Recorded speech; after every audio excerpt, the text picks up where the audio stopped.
Welcome to Christian Medical Life. Today we are going to discuss about the high-yield medical triads. So first triad is a virtuous triad.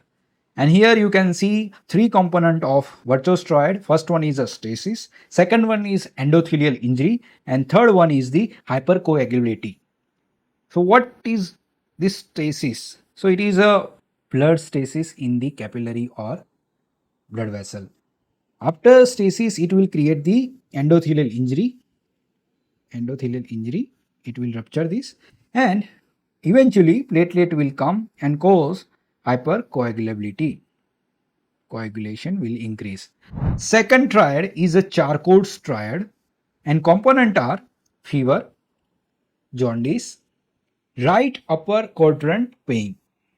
So it is seen in the ascending cholangitis. Third triad is Whipple's triad. First one is the symptoms of hypoglycemia. Second one is low plasma glucose. And third one is the relief with glucose administration. And it is seen in the insulinoma. Fourth triad is Beck's triad. Components are hypotension, so low blood pressure. Second, muffled heart sound. Heart sounds are muffled. Third one is raised jugular venous pressure. And this is seen in the cardiac tamponade. Fifth triad is Carter-Jenner syndrome. First component, bronchiectasis, dilation of the bronchial airspace. Second is the chronic sinusitis. Third one is the situs inversus. Sixth one is the Felty syndrome triad.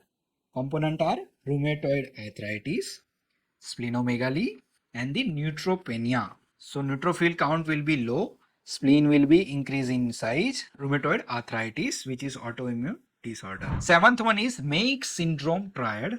In this, you will see the ovarian fibroma. Second one is the ascites, increase peritoneal fluid. And third component is the pleural effusion, increase pleural fluid. Number 8, Holland-Horst triad. So most important triad. It is seen in the retinal artery embolism. And here retinal plaque, transient mononuclear vision loss, and ipsilateral carotid disease will be seen. So this carotid artery having the thrombus, and thrombus will detach from the blood vessel and become embolus, and it will goes to the retinal artery and it will block the retinal artery, and Holland-Horst triad will occur. Ninth triad is Hutchison triad, and first one is the Hutchison teeth. You will see teeth like this. This is Hutchison teeth. Second one is interstitial keratitis. So you will see the cornea like this, and deafness. And it is seen in the congenital syphilis. 10th number triad is Lery syndrome. So Lery syndrome is the atherosclerosis syndrome. So first you will see the claudication, buttocks and the thigh. Second one is the absent femoral pulse and erectile dysfunction. 11th medical triad is the Wernicke's encephalopathy. And here you will see confusion, ataxia, and ophthalmoplegia. And all these three seen in the thiamine deficiency. Thiamine, other name is a vitamin B1. 12th triad is Hans-Schuller-Christian triad. Here you will see the diabetes insipidus, exophthalmos, the eyes are protruding, and lytic bone lesions. So you will see this on the radiology. And it is seen in the Langerhans cell histiocytosis. 13th triad is the Carney's triad. And here you will see gastric yeast. Full form of the yeast is a gastrointestinal stromal tumor. Second component is pulmonary chondroma. And third one is the paraganglioma. 14th, Nelson syndrome triad. So you will see the pituitary adenoma, mostly ACTH secreting adenoma. Second component, skin hyperpigmentation due to the ACTH, and large sella turcica. Next one is the 15th, Cushing triad. And you will see when your intracranial pressure is very high. First, you will notice hypertension, widened pulse pressure. So, your blood pressure will be increased. Second component is when your blood pressure is increased, your heart rate would be decreased, less than 60.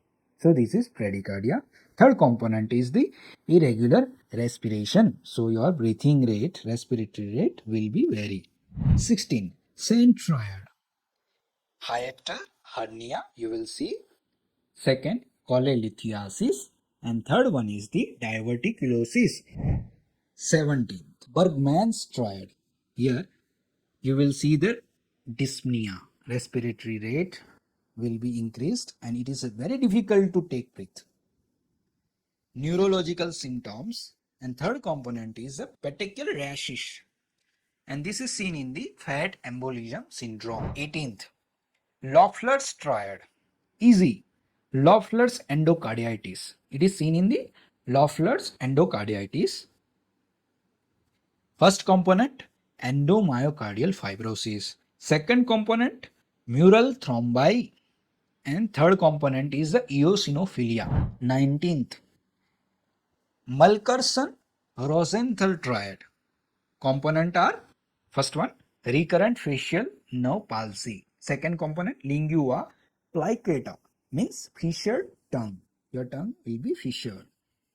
And third component is orofacial edema. Triad number 20. Meniere's disease triad. Here you will experience the vertigo. Second, tinnitus. And third one is the sensory neural hearing loss. Triad number 21, Cantrell's triad. Here you will see the anterior diaphragmatic hernia. Second one is omphalocele. And third one is the ectopia cordis. Triad number 22, Herschler triad. First component is the pneumaturia. Pneumaturia means in your urine you will see air. Yes. Then fecaluria. So you will see stool in your urine. And third one is the recurrent UTI because colonic bacteria will come to your urinary tract. So it will increase the chance of infection seen in the colovesical fistula. So this is colon and this is bladder and this is your ureter. So colon and bladder will attached by a fistula, then your content of the colon will come to the bladder and eventually from the urinary tract. Triad number 23, Buret's triad, and here components are small bowel obstruction, second one is the pneumobilia, and third one is the ectopic gallstone on imaging, and it is seen in the gallstone ileus. Triad number 24, Landry-Guillain-Barre's triad. So first component is the progressive weakness. Then areflexia, albuminocytologic dissociation in CSF. Triad number 25, Rogan's triad.